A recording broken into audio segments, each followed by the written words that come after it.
The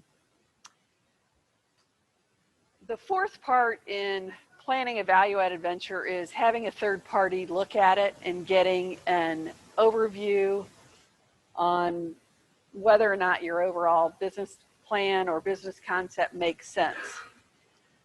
And this isn't a legal requirement for starting a business in any way, but sometimes going through the feasibility study exercise is important. Sometimes it can be required by a granting agency, a lender, or another entity that may want to give or lend your entity money. It's a good idea if you're going into a totally new area to kind of do a double check and make sure that your business is what you think and that you know as many risk factors as you possibly can going into it. And it also provides a good description of the business and the overall industry. Okay, so there's a couple of different parts of the feasibility study, and every author that writes these has a little different format. But typically the feasibility study will include an overview of the author's credentials, why this person can write a feasibility study, so the author's education, their background, similar projects that they've done feasibilities for. A lot of times I'll get calls asking to do feasibility studies prior to a grant, a USDA value-added producer grant, or other offering. Every consultant has areas of expertise. I am not an expert or qualified to do feasibility studies in certain things like energy projects or solar or things like that. You really need to find a subspecialist in the area that you're looking to have a feasibility study for. And so you need to find out somebody that is qualified to do it. If it's just for a simple, if you've already got the plant built, you've already got the thing financed, you're a going concern, and you need a third-party look-see or a third-party feasibility study, that's certainly a different project and different scope than a startup where there's a lot more risk factors going on. So the author's credentials is one part. The person that's doing the feasibility cannot have a conflict of interest. They must understand the overall business, and they must have a track record of working in the industry. Typically, the feasibility study needs to include an overall determination of feasibility, whether or not the project's feasible, so that we try to summarize the whole document in 2 or 3 pages. It'll include a conflict of interest statement. It'll include a statement of payment for services. For most purposes, it's really, you can't have the feasibility study contingent on getting paid for something else. So payment is good, a payment statement, a statement of a site visit. If this is for a larger project where there's a lot of money being changed, like a lender's involved or whatever, I always go to the site and do a site visit, take pictures, include documentation of the visit in the appendix to the feasibility study. And then fourth, I go through the feasibility study components. These are fairly standard: the market, economic, technical, management, and financial components of the feasibility study. And then lastly, I date and sign the executive summary. So this is usually a 3-page executive summary at the beginning of the document, And when I write them, it's usually, you can pull it out and use it as a separate appendix if needed. Then after writing the feasibility statement, we summarize the overall business plan. This is difficult to do if you don't have a familiarity with the business, or it's being provided by a second party. So I've done feasibility studies where I haven't done the business plan and I don't know that much about it. And if somebody gives me a business plan that describes that business and it's a really comprehensive business plan, then it's easier to do the feasibility study than if I have to ask for a lot of additional information, or the business plan is very simple or very incomplete. So after, at the beginning of the feasibility study, we try to describe what are we doing a feasibility study on, and it's usually on a business plan or business concept. Is this a viable concept, or is this a viable business plan? The components of the feasibility study are included in detail in the body. Different authors or writers of feasibility studies have different components of what they include, but pretty standard and required by USDA for the many grants are 5 components, which are the market, the technical, the management, the economic, and the financial feasibility. And when I write these, we usually detail them out as 5 separate sections.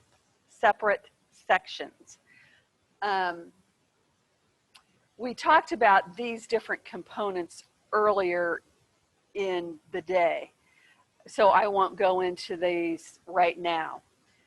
But these components all include different levels of detail depending upon the size and the investment or capitalization level of the project. I also include an appendix. The appendix includes information that I don't want included in the body of the feasibility study for whatever reason. It also might include resources that the user can use in future work, such as information on labeling regulations, FSMA, just different resource guides that might be useful to the user. I'm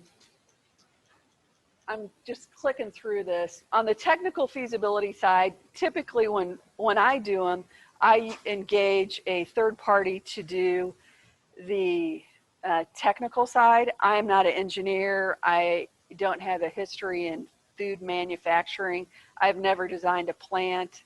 I don't know much about electrical or plumbing requirements for a plant. So I will engage a third party to do the technical side on dairy and meat operations. And that person is identified and usually co-authors the feasibility study, that portion of the feasibility study with me up front, and they, they're included on all authorship of the document. So that's kind of, in essence, I'm just clicking through this. The last part of it really, the other component that we include that we haven't really touched on earlier are financial projections. I try to do them at the firm level and then also for specific pieces of equipment that are large.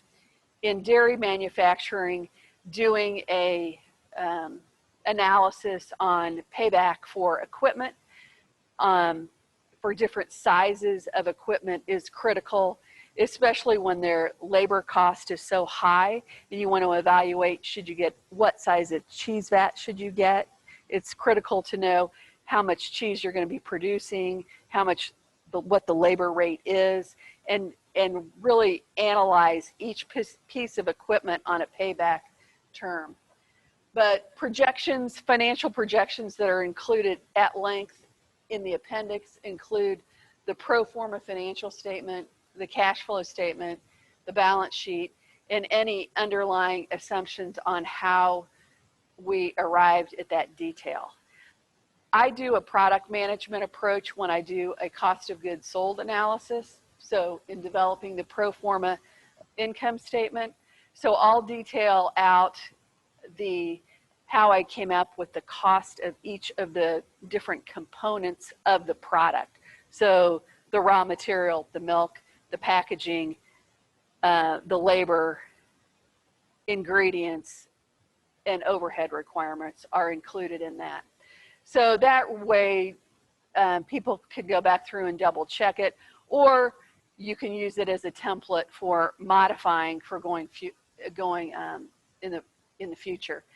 When we do feasibility studies, we also provide the client with the detailed Excel spreadsheet so that they can use it to do scenario analysis if they want to, or modify it for different projects as they move forward.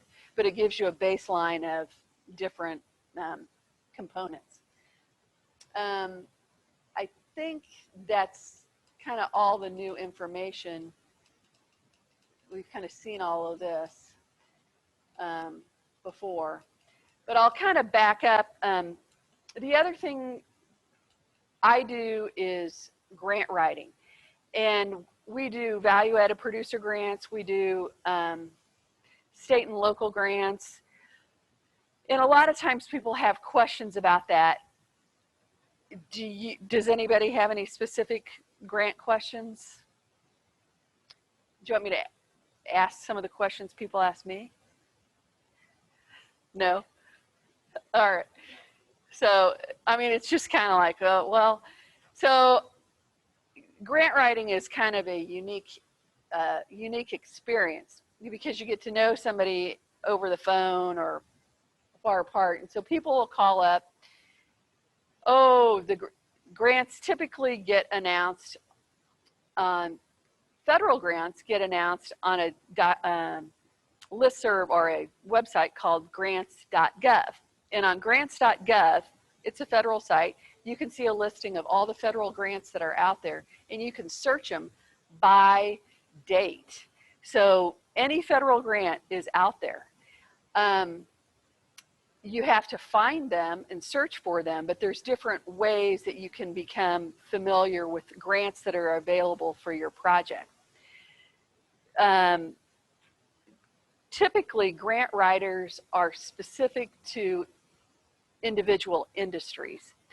I'll get calls asking if I can write grants for historic preservation or arts organizations or things like that, and that's kind of not my deal. I do it primarily for value-added agriculture, but there's a wide range of grant writers that are out there, and there's for anything from writing it for nonprofit organizations to value-added ventures to energy. A good resource for finding consultants or grant writers is AgMRC, agmrc.org. And that is a website that's managed by Iowa State. And you can click on a link for consultants, and that'll take you to a list of grant writers or consultants in the ag industry. And so if you're looking for somebody to do a feasibility study for a rural energy grant, you can find somebody on that. You can also find grant writers, by asking people in this room or people that you've, local business development authorities. agmrc.org.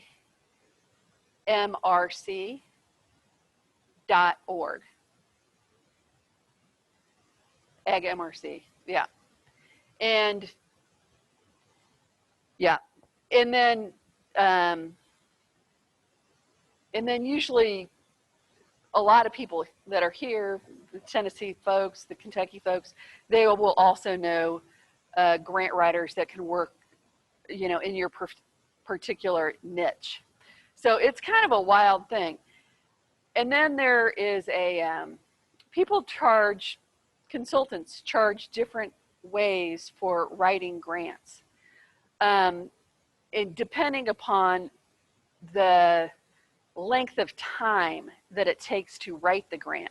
Some grants, like business startup grants, I'm thinking of the USDA SBIR grants, are very complicated to write, and the success rate of getting these grants is very low. So the average success rate is maybe 15%. So for a grant like that, they're a lot more technical to write, so they're more expensive. So people will charge a different rate than for a grant that's fairly simple. So it's all kind of based on, as a grant writer, I write it on my perception of how difficult it's going to be to write the grant and what the probability of success is for you getting the grant. So if you have a good, if I think, oh yeah, you've got a 95% success rate of getting this grant, or probability of getting this grant, then it's a different deal than if I think, oh, you've got a 10% chance of getting the grant. So it's all, it's a very subjective thing on the part of the grant writer. Or people can charge on an hourly basis or a perceived hourly basis for what that project is, if they don't want to take the risk. So typically with grant writers that I know, which is, pretty small section, it's either you take the risk and pay by the hour, or I take the risk and we do it on a contingency fee or some middle ground in there. So, but has anybody worked with a grant writer before? Y'all? No? Nobody's applied for grants? Or is anybody going to be applying for the dairy grant? Okay. So, yeah, so like, show of hands, who might? So we got any? Okay. So now let's back up and talk about what can you do to make it easy for the grant writer to do that. So first you look at the requirements for the grant, what they want, and then you start collecting the information for the grant writer. And that way it looks organized, it looks kind of easy, and you get a lower rate, right? But if it's a thing where you have to like come up with their names, correct spelling of their name, you're not really sure, it just makes it easier if you have, if you can pull together information before the grant deadline. And it's really, some grants you think, oh, these grants, it's an easy deal. But a lot of times they take information, or it takes a while to pull it together and to organize it and to get detailed quotes or underlying information that might need to go into the grant application. So for certain things like grants that require quotes on specific equipment, wow, sometimes it can take 2 days to get a quote. Sometimes it takes 4 weeks. So you have to give people enough lead time to get the information together and to pull it together in a good way, in a way that looks organized and detailed on the package. It's also important to get a dialogue going between the grant writer and you, so that the information comes in, we clean it up, we make it look good, we send it back to you for review, and you ultimately modify it or sign off on it, and then we put your final feedback and pull it all together so it, hopefully there's no spelling errors, hopefully we haven't left a piece of equipment that you want off the grant or want in the grant off, so that it's a complete package. And that sometimes can take a lot of going back and forth. So just remember that when you're thinking of applying for the different applications that are going to be coming your way. Did anybody here apply for any of the state COVID grants? The dairy grants?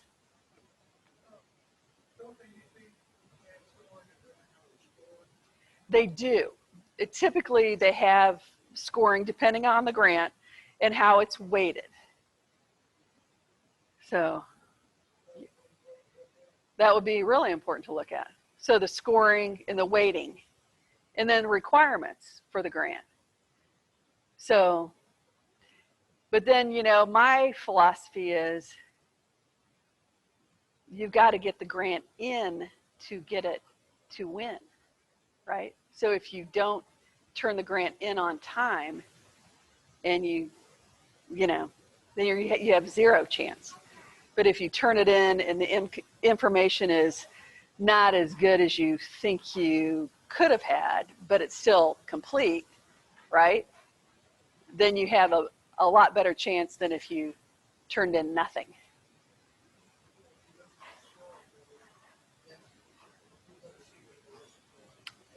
Right, for sure. And, you know, and we usually try to write to the score. You know, like if there's a section that's worth 50% of the points, then we spend a lot of time on, you know, on those. But on many grants, if you don't put the required information, you know, you leave off something, then you get a big zero, or you might get disqualified.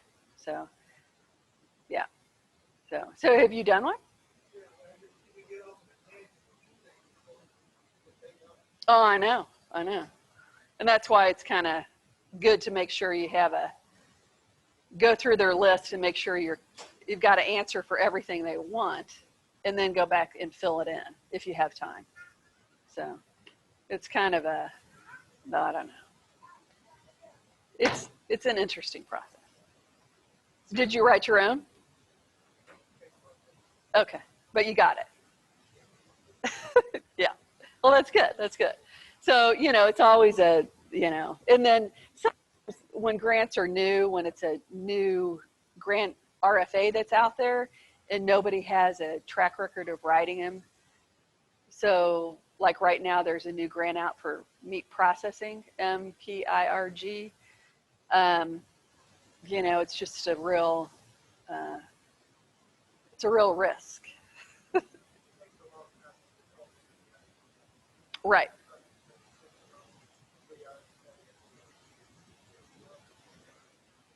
Six months, 3 hours a day. And so that was for which application? Was that for the VA? Which grant was that for? Value-added producer grant. Yeah.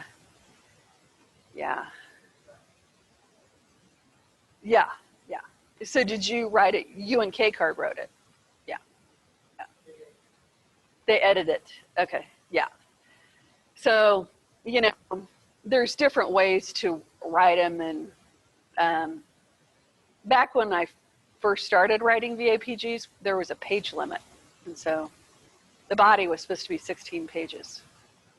So now they've removed the page limit, but it's I don't know, it can be lengthy.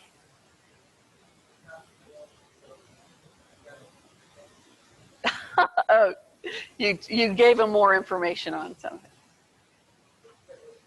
Oh, well, it's okay. Well, thank you for being here, and thanks for having me. And yeah, and we'll see you tonight. So take care. Oh, thank you. And thank you to the rest of you who made it all the way to the end. I know. And can I have that back? Oh, I want to talk on it. There we go.